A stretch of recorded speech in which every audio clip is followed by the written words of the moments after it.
Hello everyone, स्वागत है आप सबका एक और ब्रांड न्यू ड्रामा एक्सप्लेनेशन में। कहानी की हीरोइन काफ़ी रिच है, स्ट्रॉन्ग है, इंडिपेंडेंट गर्ल है। इन्वेस्टमेंट फील्ड से बिलोंग करती है। इसकी कंपनी दूसरी कंपनी में इन्वेस्ट किया करती है और उस कंपनी में वो इन्वेस्ट करना सही है या नहीं, ये बात जानने के लिए फिफी हमेशा ही पहले कुछ दिनों के लिए उस कंपनी में एक हिडन तरीके से काम करने के लिए जाती है और उसकी एंट्री भी इसी तरीके से होती है। आज वो यहाँ पर एक कंपनी में जॉब करने के लिए गई हुई है। जो कि इस कहानी का हीरो है, उस कहानी के हीरो की सेक्रेटरी बन कर के और एक्चुअल में उसे जो कि कंपनी में इन्वेस्ट करना था। यहाँ पर वो उसे एक ली नाम की गर्ल से मिलाता है, जिसके कि उससे शादी कराने का उसके पेरेंट्स चाह रहे हैं, बट फिफी का काम था वो तुड़वाना और वो उसे काफ़ी अच्छे तरीके से निभाती है। वो जाकर के ली के सामने जो का बुराई करते हुए कहती है कि लड़कियों के साथ मिल करके धोखा देता है। मुझे लगता है कि तुम्हें इसे छोड़ देना चाहिए, ये एक अच्छा इंसान नहीं है। और जब भी बात ली को पता चलता है तो वो उससे एंगेजमेंट करने से मना कर देती है और गुस्से में इस तरीके से जू के ऊपर वाइन फेंक करके वहाँ से चली जाती है। उसकी जाती है जो उसे कहता है कि तुमने तो मेरी नाक कटा दी। फिर उसे कहती है लेकिन मैंने तुम्हारा हेल्प भी तो किया ना, चलो अब इस वजह से तुम्हें एंगेजमेंट तोड़ने का टेंशन नहीं लेना पड़ेगा और शादी तुम्हारी होगी नहीं फ़िलहाल कुछ दिनों तक। जो इस बात पर कुछ नहीं कहता है। फिर भी यहाँ पर रखा हुआ ड्रिंक पीने लगती है कुछ सोचने के बाद। जो यहाँ पर सेम ही ड्रिंक करके गया था और थोड़ी ही देर में उसे बहुत ज़्यादा वाला नशा होने लगता है। तो वो यहाँ पर फिफी को कॉल करता है और कहता है कि वो प्रॉब्लम में है, आकर के उसका हेल्प करने के लिए। प्रॉब्लम क्या है, फिफी इस बात को जाने बिना ही जो उसे मिलने के लिए उसके कमरे में चली जाती है, जहाँ पर कि उसके खुद भी काफ़ी नशा हो रहा था और जो यहाँ पर फिफी के साथ इंटीमेट होता है। वो उसे कहता है कि किसी ने शायद उसे वो दवा दिया है जिस वजह से वो आउट ऑफ कंट्रोल हो रहा है और वो फिफी को कंपनसेट करेगा। ऐसा कहते हुए वो यहाँ पर फिफी के साथ रोमांस करता है। फिफी भी उसे नहीं रोकती है, लेकिन अगली सुबह जब उसे होश आता है तो उसे भरोसा नहीं होता है कि वो अपने नए बॉस जियो के साथ किस तरीके से इंटीमेट हो सकती है। कल रात तो उसने भी जियो का साथ दिया था, इसी वजह से वो उसे ये तो नहीं कह सकती कि वो उसके साथ फोर्सफुली ये सब कुछ किया है। इससे पहले कि जो जगे वो वहाँ से फरार हो लेती है और जब जू जगता है तो वो सोच रहा होता है कि ना जाने वो कल रात किसके साथ इंटीमेट हुआ है और वहाँ पर सिर्फ उस लड़की का एक ब्रेसलेट था। डोंट वरी, ये वो कहानी नहीं है कि सेक्रेटरी बॉस के साथ इंटीमेट होती है और फिर पूरी कहानी से ढूंढने में निकल जाती है। सिर्फ ये कहानी का कुछ पार्ट है। थोड़ी देर बाद फिफी यहाँ पर जब अपना ऑफिस का काम करने के लिए जाती है तो जो वहाँ पर उसे बुला करके उसे जिम्मेदारी देता है कि कल रात जो लड़की थी उसे ढूंढने का काम तुम्हारा है। फिफी को वो कहता है कि अगर मैंने तुम्हें कल कॉल किया था और तुम आती मेरा हेल्प करने के लिए तो मेरा इनोसेंस इस तरीके से नहीं जाता। फिफी उसे कहती है कि कल वो खुद ही बहुत ज़्यादा ड्रंक थी, इसी वजह से वो काम के लिए अवेलेबल नहीं हो पाई। अब यहाँ पर जो कहता है कि तुमने अपना काम सही से नहीं किया, इसी वजह से तुम्हारी 1 मंथ की सैलरी कट कर दी जा रही है और हाँ, 3 दिनों के अंदर तुम्हें उस लड़की को ढूंढ करके लाना होगा, वरना फिर मैं तुम्हें नहीं छोड़ने वाला हूँ। अब फिफी भला उसे क्या ही बताए कि वो तो खुद ही वो गर्ल है। अब वो जो उसे पूछती है कि अगर उसे वो लड़की के बारे में पता चल गया तो वो क्या करेगा। जो कहता है उसे खुद भी नहीं पता कि वो क्या करेगा। पहले वो डॉक्टर के पास चेक कराने के लिए जाता है ताकि वो विदाउट प्रोटेक्शन इंटीमेट होने की वजह से उसे कोई प्रॉब्लम तो नहीं हो गया, जहाँ पर कि वो ली से मिलता है। ली को यहाँ पर पता चलता है कि एक्चुअल में जो भी चेकअप के लिए आया है, उसे पता चलता है कि जो और फिफी दोनों मिल करके उसे कल उल्लू बना रहे थे। तो वो यहाँ पर फिफी का काफ़ी इंसल्ट करने लगती है और साथ ही मंजू का भी कि वो अपने घर का नाजायज़ औलाद है। उसकी मॉम से तो कभी जू के डैड ने शादी ही नहीं की। ये सुनते ही फिफी ली को तो पिया देती है और कहती है अगर अच्छा नहीं बोल सकती हो तो बुरा भी नहीं बोलो, और उसे वहाँ से जाने के लिए कहती है। जो यहाँ पर फिफी को उस होटल का सीसीटीवी फुटेज चेक करने के लिए कहता है। फिफी उस होटल के मैनेजर से जाकर के बात करती है और पैसे दे कर के उसे डिलीट कराने के लिए कहती है। तो वो ऐसा करने से मना कर देता है क्योंकि उसे ऐसा लग रहा था कि फिफी झूठ बोल रही है, उसके पास कोई पैसे वैसे नहीं है। फिर फिफी यहाँ पर अपने सेक्रेटरी को कॉल करके सिचुएशन हैंडल करने के लिए बोलती है और फाइनली यहाँ पर वीडियो को डिलीट किया जाता है, जिसकी वजह से कि फिफी थोड़ा सा चैन का सांस लेती है। अगर ये वीडियो जू तक पहुँच जाता ना तो सच में बड़े वाले पंगे हो जाते हैं। थोड़ी देर बाद जब फिफी जू के ऑफिस पहुंचती है तो वो उसे बताती है कि एक्चुअल में होटल से वो सीसीटीवी फुटेज डिलीट हो चुका है। अब जो उसे कहता है अच्छा ठीक है, ये इसका कोई और सॉल्यूशन निकाल लेगा। साथ ही में फिफी को यहाँ पर अपने अंकल के साथ बिज़नेस डील साइन करने के लिए बोलता है। जू का अंकल एक्चुअली में काफ़ी बड़ा वाला ठरकी था, इसीलिए वो फिफी को अकेले नहीं जाने देता है। अब फिफी सोचने लगती है कि क्या जो उसका हेल्प कर रहा है सच में। जो उठ के फिफी के पास आता है और कहता है कि मैंने तुम्हारी कैपेबिलिटी देखी है, तुम इतने अच्छे से सब काम करते हो, तुम उस लड़की को नहीं ढूंढ पा रही, कहीं तुम ही तो वो लड़की नहीं हो ना जो तुम नहीं बताना चाहती हो कि तुम मेरे साथ थे उस रात। फिफी उसे झूठ बोल करके टाल देती है कि नहीं, ऐसा कुछ भी नहीं है, वो सिर्फ इस चीज़ को इमेजिन कर रहा है। जो यहाँ पर फिफी की बातों का भरोसा कर लेता है और फिर अपने अंकल से मिलने के लिए एक क्लब में जाता है, जहाँ पर कि उसके अंकल यहाँ पर और सारे लड़कियों के साथ थे। वो यहाँ पर जू को कहता है कि वो तभी उसके साथ बिज़नेस डील साइन करेगा जब वो फिफी को उसके साथ एक रात नाइट स्पेंड करने के लिए भेजेगा। अब जो इस चीज़ के लिए अलाउ नहीं करता और कहता है मेरे ऑफिस में ये घटिया काम नहीं होते हैं। तो अगर वो सीधे तरीके से बिज़नेस डील साइन करने के लिए तैयार है तो ठीक, अदरवाइज़ उसकी मर्ज़ी। अंकल इस बात से काफ़ी ज़्यादा ही भड़क जाता है और यहाँ पर जू को कहता है एक सेक्रेटरी के लिए तुम इतना बड़ा ऑफ़र ठुकरा रहे हो। ज़ू कहता है हाँ, उसके अंकल यहाँ पर बहुत सारे बॉडीगार्ड्स को बुला लेते हैं। जू और फिफी दोनों मिल कर के उनसे लड़ते हैं और उसके अंकल को सबक सिखाते हैं। यहाँ पर जू अपने अंकल को फ़ोन करता है कि देखो ऐसा है ना कि दोबारा मेरे सामने दिख मत जाइयो। फिर फिफी यहाँ पर जू को उसका हेल्प करने के लिए थैंक्स कहती है और कहती है मैंने तुम्हारे अंकल को ऑफेंड कर दिया, तुम्हें तो बहुत लॉस होगा। जो उसे कहता है कि जब तुम मेरी सेक्रेटरी हो तो तुम्हें इन चीज़ों की फ़िक्र करने की कोई ज़रूरत नहीं है। जो का एक फ्रेंड था और सेक्रेटरी साथ ही में जो कि अच्छा खासा हैकर था, वो यहाँ पर वो डिलीटेड वीडियो को रिकवर करने के लिए जो उसे बुलाता है। फिफी ऑफिस से फरार हो लेती है क्योंकि उसे पता था कि जो को अब पता चलने वाला है। और जस्ट यहाँ पर जो को पता चल भी जाता है कि उस रात कोई और नहीं फिफी थी, वो वहाँ से फरार हो गई थी। वो अपने फ्रेंड को कहता है मुझे फिफी को प्रपोज़ करना है, मैं उसे पसंद करने लगा हूँ। यहाँ पे रात में फिफी अपने कुछ फाइल्स वगैरह लेने के लिए आती है, तभी वहाँ पर जो आ जाता है। अंधेरे में वो उसे देख के पहले तो डर के चिपक जाती है। अब वो जान गई थी कि जो को पता है उस रात वही थी, तो वो कुछ इस तरीके से उसे फ्लर्ट करते हुए कहती है कि ऐसा है ना कि तुम यहीं पर बैठो, मैं आती हूँ। जो यहाँ पर फिफी की बातों में आ जाता है, वो उसका हाथ-वाथ बाँध के फरार हो लेती है। अब वो वहाँ से थोड़ा दूर जाना चाहती थी, लेकिन जैसे ही बाहर जाती है तो वहाँ पे एक लड़का आकर के उसे छेड़ने लगता है। फिफी यहाँ पर खुद को हैंडल करती है और उसके इस तरीके से ड्रेस ले करके फरार हो रही थी ताकि जो उसे ना ढूँढ पाए। लेकिन तब भी जो उसे ढूँढ लेता है और वो उसे अपने घर लेकर के जाता है, जहाँ पर जिस तरीके से फिफी ने जो का हाथ बांध करके वहाँ से वो फरार हो गई थी, तो वो कुछ यहाँ पर फिफी के साथ ऐसे ही करता है। फिफी जैसे-तैसे करके फ़ोन लेकर के अपने सेक्रेटरी को कॉल करती है, लेकिन तब तक जो यहाँ पर फ्रेशन अप होकर के आ गया था फिफी के साथ रोमांस करने के लिए।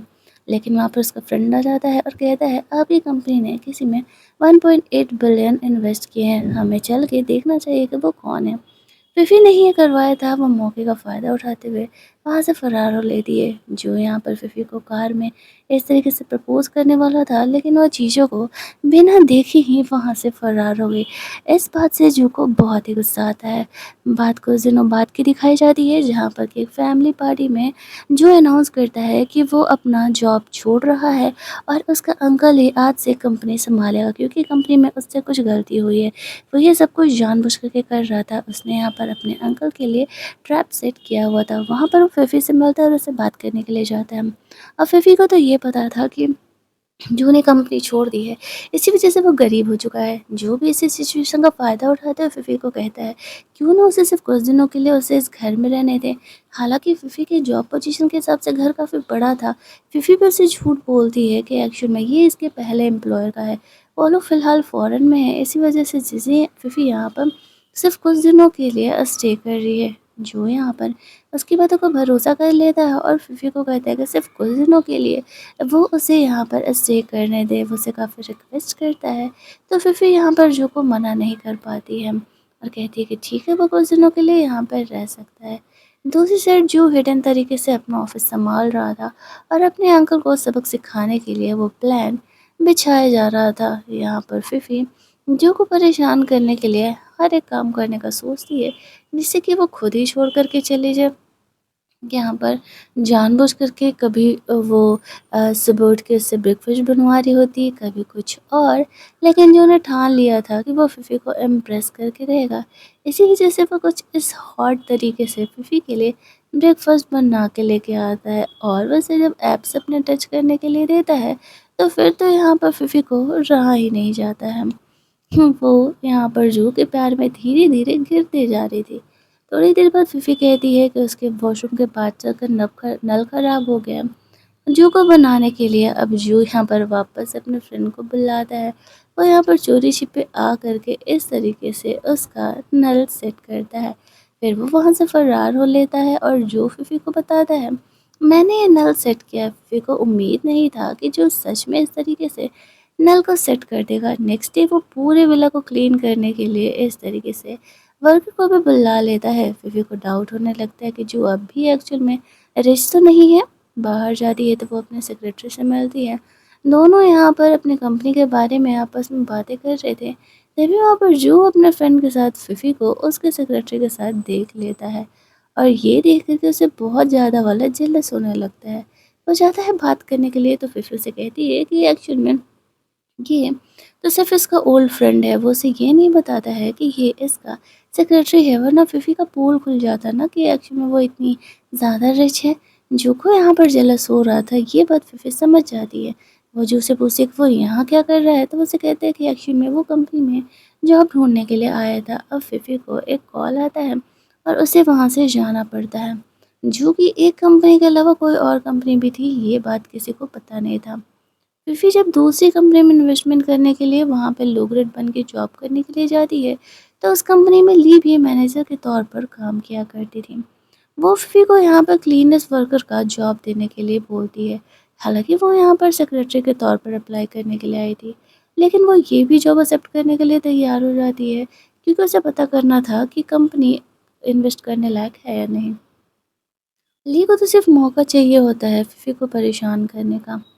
पूरे दिन वो सिर्फ़ फ़िफ़ी को ही टारगेट करते रहती थी। फ़िफ़ी यहाँ पर अपने काम पे फ़ोकस कर रही थी और ऑफ़िस के बारे में पता लगाने पे। जो यहाँ पर अपने सेक्रेटरी को फ़िफ़ी का हेल्प करने के लिए बोलता है। यहाँ पर फ़िफ़ी अपना काम कर रही थी, तो ली जानबूझकर के उसे परेशान करने के लिए उसका नेकलेस चोरी होने का एक्टिंग करने लगती है। फ़िफ़ी यहाँ पर समझ जाती है कि ये लोग सिर्फ़ जानबूझकर के उसे फ्रेम कर रहे हैं। जिस उसके फ्रेंड ने पहले ही उसके ड्रेस में वो नेकलेस डाला था और नेकलेस वापस से वो उसके ड्रेस फ्रेंड के ही ड्रेस में डाल दी थी और कहती है कि जब ये नेकलेस तुम्हारे पॉकेट से निकला तो फिर तुम मेरा दिमाग क्यों ही ख़राब कर रहे हो।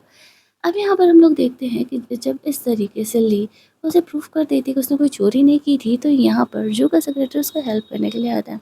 वो फ़िफ़ी को सेक्रेटरी का जॉब देना चाहता था, लेकिन फ़िफ़ी उसे एक्सेप्ट करने से मना कर देती है और कहती है कि नहीं, जो वो काम कर रही है वो ठीक है।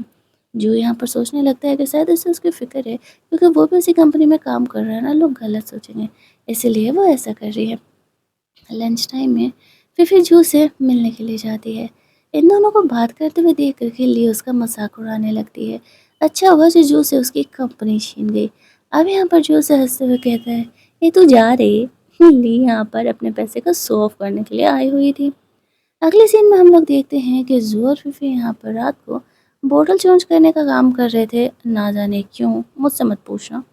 यहाँ पर जू के दिमाग में एक आइडिया आता है। वो अगले वाले कॉलोनी में अपने फ्रेंड को कुछ चीज़ों को सेटअप करने के लिए बोलता है, जैसे कि फ़िफ़ी के लिए काफ़ी महंगा बैग, ड्रेस और डायमंड का रिंग। फ़िफ़ी को डाउट होने लगता है कि ये सब कुछ डस्टबिन में कैसे मार सकते हैं। जो उसे कहता है शायद किसी अमीर लड़की की उसके बॉयफ्रेंड से लड़ाई हो गई होगी, बस इसी वजह से इस तरीके से चीज़ें यहाँ पर फेंकी हुई हैं। फ़िफ़ी को लगने लगता है हो सकता है या फिर ये कोइंसिडेंट भी हो। वो इन चीज़ों को ले लेती है, फिर अपने ऑफिस में काम करने के लिए नेक्स्ट डे जाती है। यहाँ पर जो एक्शन में फ़िफ़ी का वो घर खरीदना चाहता था, वो उसे इम्प्रेस करना चाहता था।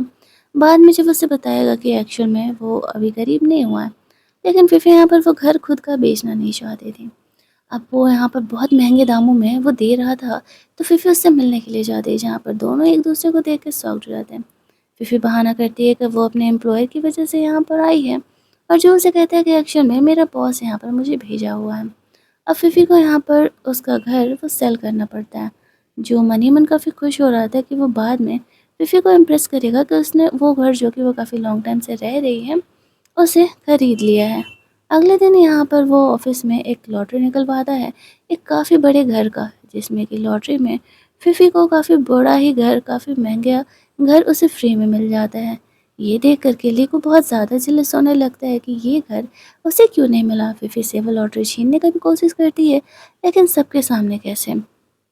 इसके बाद यहाँ पर वो फिफ़ी को कहती है कि एक काम करो, तुम बहुत क्लिनिक का नहीं कुछ और काम कर लो, सिर्फ़ उसे परेशान करने के लिए सब कुछ करते रहती थी। फिफ़ी यहाँ पर अपने सेक्रेटरी से मिलने के लिए जाती है, वापस से वहाँ पर जो आ जाता है और जो उसे चुल मचा हुआ था कि बस पूछो ही मत। वो बार-बार यहाँ पे फिफ़ी को अपने सेक्रेटरी के साथ देख कर के जेलस फ़ील करने लगता है। फिफ़ी उसे चाह करके भी नहीं बता पाती है। यहाँ पर जब जो उसके सेक्रेटरी के बारे में सर्च करवाता है, तो उसका एकेडमिक काफ़ी अच्छा था और वो अच्छी कंपनी के लिए काम कर रहा था। वो सोच रहा था कि फिफ़ी को वो इम्प्रेस करने के लिए तो कुछ भी करने के लिए तैयार है। नेक्स्ट डे फिफ़ी यहाँ पे टॉयलेट क्लीन करके थोड़ा-सा रेस्ट कर रही थी, तभी ली यहाँ पर आकर के उसे परेशान करने लगती है। फिर उसे कहती है, अब तुम ऑफिस में सबके सामने इस तरीके से मेरी जैसे लो की एम्प्लॉय को तुम बुली करोगे तो फिर सोचो तुम्हारा क्या इज़्ज़त रह जाएगा। अब यहाँ पर जब ऐसा होता है तो जो का सेक्रेटरी यहाँ पर उसका हेल्प करने के लिए आता है और वो ली को डाँट लगाता है। दोबारा अगर उसने फिफी को टारगेट किया तो उसके लिए सही नहीं होगा और ली को यहाँ पर सबके सामने फिफी से माफ़ी माँगना पड़ता है। ऐसा उसे करके काफ़ी गुस्सा आ रहा था। बाहर जाने के बाद वो सबको कहती है आज उसका बर्थडे है और वो सबको अपने बर्थडे पार्टी पर इनवाइट करना चाहती है। वो यहाँ पर फिफ़ी को भी इनवाइट करती है सिर्फ़ और सिर्फ़ उसका इंसल्ट करने के लिए। फिफ़ी को पता था कि आगे ये लड़की ज़रूर ही कोई तमाशा करने वाली है। इसी वजह से वो जाने के लिए तैयार हो जाती है। यहाँ पर वो पार्टी में ली के साथ जाती है। ली यहाँ पर जो का उसे पहले वाला घर लेकर के जाती है जो कि अब उसके अंकल का है। ये देख कर के फिफ़ी को काफ़ी बुरा लगता है कि ये जो का घर हुआ करता था, कंपनी जाने की वजह से ऐसा हो रहा है। अब यहाँ पे जो ली थी वो सबसे अपने बर्थडे के लिए कंट्रीब्यूट करने के लिए बोलती है, जो कि गलत है। फिफ़ी ऐसा करने से मना कर देती है। जो का सेक्रेटरी वहाँ पर उसके सपोर्ट के लिए आता है और वो उसे बहुत ज़्यादा ही डाँट लगाता है और फिफ़ी को प्रमोट कर देता है और ली को डिमोट कर देता है। वो कहता है कि तुमने कंपनी में एक हो रहे बहुत बड़े ही फ्रॉड को पकड़ा है। फिर ये पार्टी अटेंड करने के बाद वो दोनों घर जाते हैं, जहाँ पर कि आज रात जो फिफ़ी के साथ सोने के लिए बोलता है। फिर उसे मना नहीं करती है। अगले दिन ऑफिस के बाद वो एक क्लब में चली जाती है, अपने सेक्रेटरी के साथ गई थी और वहाँ पर वो बहुत सारे मेल मॉडल को बुला लेती है जो कि बहुत ही क्यूट क्यूट थे। लेकिन तभी वहाँ पर जुआ आ जाता है और वो फिर पे गुस्सा करने लगता है, जो कि पीछे-पीछे यहाँ पर उसका अंकल भी आ जाता है। वो जूहो और फिफ़ी का यहाँ पर मज़ाक उड़ाने लगता है। जूहो की तो नौकरी यहाँ पर गई है। हमें पता चलता है कि लू ली यहाँ पर अब जूहो को छोड़ कर के उसके अंकल के साथ है। जब वो यहाँ पर जूहो का इंसल्ट करने का कोशिश करते हैं, तो फिफ़ी को काफ़ी गुस्सा आता है और उसे थोपियाते हुए कहती है, निकल लो यहाँ से, चाहे जो भी हो जाए, जूहो का कोई भी यहाँ पर इंसल्ट नहीं कर सकता है। इसके बाद जो फिफ़ी से कहता है कि आखिरकार उसे मेल मॉडल क्यों चाहिए। वो उसे इतने दिनों से प्रपोज़ करने का कोशिश कर रहा है, वो उसे बताने की कोशिश कर रहा है कि वो उसे पसंद करता है। क्या फिफ़ी उसकी इस फीलिंग को नहीं समझती है? फिफ़ी फ़िलहाल इस बात को टाल देती है। दूसरी साइड यहाँ पर जो का अंकल था वो ली को गुस्सा करते हुए कहता है, कैसे न कैसे करके हमें जो को नीचा दिखाना होगा और फिफ़ी को जॉब से निकलवाऊँ। नेक्स्ट डे यहाँ पर फिफ़ी ऑफिस जाती है, तो लियो से कहती है कि अब तुम मेन मैनेजर हो तो तुम्हें इस बिजनेसमैन के साथ डील करने के लिए जाना होगा और वो उसे कुछ ड्रेसेस भी पहनने के लिए देती है। इधर जो दूसरे ब्रांच में था उसका सेक्रेटरी उसे बताता है कि किस तरीके से यहाँ पर ली फिफ़ी को उस बिजनेसमैन से मिलने के लिए लेकर के गई है। वो समझ जाता है कि वो बिजनेसमैन बहुत ही बदमाश है और वो खुद ही यहाँ पर वो फिफ़ी को प्रोटेक्ट करने के लिए वहाँ पर बहुत ज़्यादा है। फिफ़ी वैसे तो यहाँ पर खुद को प्रोटेक्ट कर सकती थी, लेकिन यहाँ पर जो आ करके उस बिज़नेसमैन को अच्छा खासा सबक सिखाता है और कहता है कि खबरदार जो तुमने फिफ़ी को हाथ भी लगाने का कोशिश किया तो फिर वो फिफ़ी को घर लेकर के जाता है। फिफ़ी आज उसका हेल्प करने के लिए थैंक्स बोलती है। नेक्स्ट डे ली को लगा था कि अच्छा होगा फिफ़ी ये काम नहीं कर पाएगी तो उसे जॉब से निकाल दिया जाएगा, लेकिन ऐसा यहाँ पर नहीं होता है। फिफ़ी ने साथ ही में यहाँ पर बिज़नेस डील भी लेकर के आई थी। अब भी ली यहाँ पर कुछ नहीं कर पाती है। यहाँ पर वो अपने सेक्रेटरी को कहता है फिफ़ी को एक्स्ट्रा प्रोटेक्शन देना होगा, कोई भी उसे ऑफिस में बुली ना कर पाए। दूसरे सीन में यहाँ पर हम लोग फिफी को देखते हैं जो कि अपने सेक्रेटरी से ऑफिस के नीचे बात कर रही थी, तो वहाँ पर जो आ जाता है, उसे घर लेकर के जाता है, जहाँ पर उसे कहता है डोंट वरी, मैं तुम्हें तब तक हाथ नहीं लगाऊंगा जब तक तुम मेरे प्रपोजल को हाँ ना कह दो। फिफी को लगने लगता है कि जो सच में अच्छा इंसान है उसे से प्रपोजल हाँ कह देना चाहिए। नेक्स्ट ऑफिस जाती है तो उस बंदे की वाइफ यहाँ पर आकर के तमाशा करने लगती है।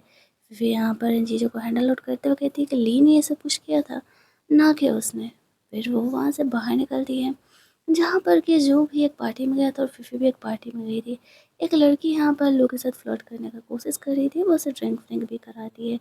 जो को यहाँ पर नशा हो जाता है, फिफी यहाँ पर उसे प्रोटेक्ट करने के लिए आती है, उस लड़की को वहाँ से जाने के लिए कहती है। और फिर यहाँ पर वो खुद जू का हेल्प करना चाहती थी, लेकिन जो उसे कहते हैं कि तुमने मेरे प्रपोज़ल को हाँ नहीं कहा है और तब तक मैं तुम्हें हाथ नहीं लगा सकता। इसी तरीके से रात कट जाती है। अगले सुबह हम लोग देखते हैं कि जो अपने अंकल के खिलाफ प्लान को और आगे बढ़ा रहा था, जहाँ पर कि वो शेयर होल्डर्स को अपने साथ मिला रहा होता है उससे छुपा करके। दूसरी साइड यहाँ पर जो और फिफी घर पे होते हैं, वहाँ पर वो लोग अपने फ्यूचर के बारे में डिस्कस कर रहे थे। फिफी फिशो को कहती है कि वो उसे शायद पसंद करने लगी है, और तब जाकर के जो यहाँ पर फिफी को घर लेकर के जाता है और दोनों यहाँ पर दोबारा से इंटीमेट होते हैं। लेकिन जो को फिफी की आइडेंटिटी की असलियत नहीं पता थी, यानी कि उसे नहीं पता था कि फिफी कौन है। अगले सुबह जब वो जगती है तब वो ये बात मानने के लिए तैयार ही नहीं थी कि एक्चुअल में उसने जू को प्रपोज किया है। जो यहाँ पर वॉइस रिकॉर्डिंग बनाया था और वो यहाँ पर फिफी को सुना देता है। अगले दिन यहाँ पर जू के ग्रैंडफादर उसके बारे में अच्छा सोच करके उसकी सेटिंग जी नाम की एक गर्ल से कराना चाहते थे, लेकिन जो यहाँ पर फिफी से प्यार करता था तो वो सीधे से जी को रिजेक्ट कर देता है और कहता है कि वो किसी और से प्यार करता है और वो जी से कभी शादी नहीं कर सकता। ऐसा कहते हुए वो वापस से अपने बॉडीगार्ड की जॉब पर निकल जाता है।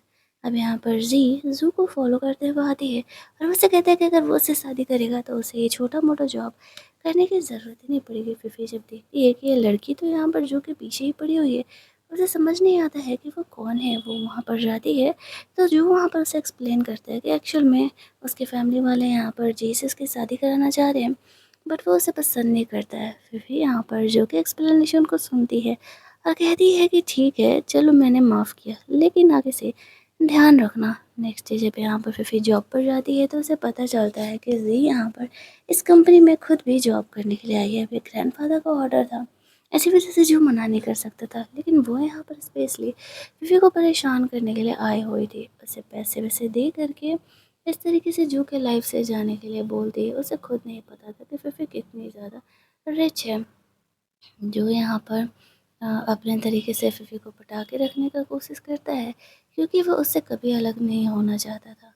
और यहाँ पर जी जू को पटाने का कोशिश कर रही थी, जिसमें कि कोई फ़ायदा ही नहीं हो रहा था। दोनों अपने तरफ से एक दूसरे को पटाने का कोशिश कर रहे थे। फुल ऑन यहाँ पे लव ट्रायंगल चल रहा होता है, लेकिन जीतेगा किसका प्यार वो तो हमें कहानी के लास्ट में ही पता चलने वाला है।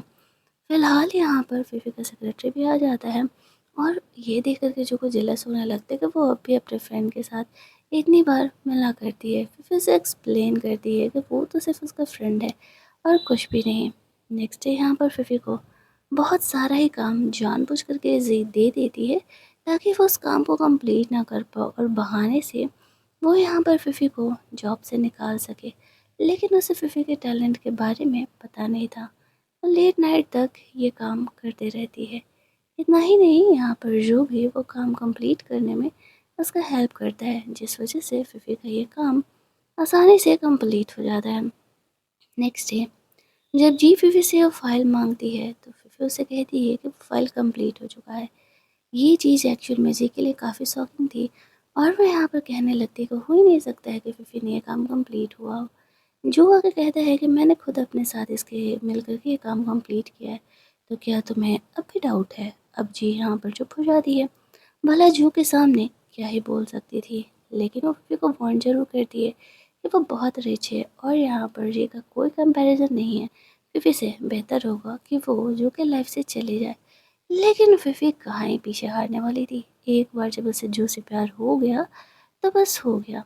नेक्स्ट डे यहाँ पर फिफी को एक और काफ़ी इम्पोर्टेंट प्रोजेक्ट जानबूझ करके जी दे देती है और उसे वो कंप्लीट करने के लिए बोलती है बिना किसी गलती का। नेक्स्ट डे जब यहाँ पर फिफी वो कॉन्ट्रैक्ट कंप्लीट करके जाती है तो जियो से कहती है कि उसने हमारी कंपनी को धोखा दिया है।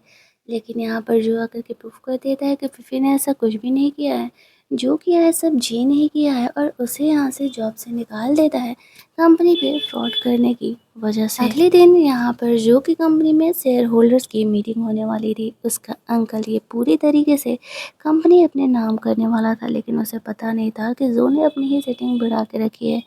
जू का हेल्प करने के लिए यहाँ पर फिफी अपने असली रूप में आती है, यानी कि वो सबको बताती है कि एक्चुअल में फिफी कौन कंपनी की सीईओ है और वो इन्वेस्टमेंट क्वीन है। ये बात तो जू के लिए बहुत ही ज़्यादा शॉकिंग था, क्योंकि उसे ये बात तो पता ही नहीं था।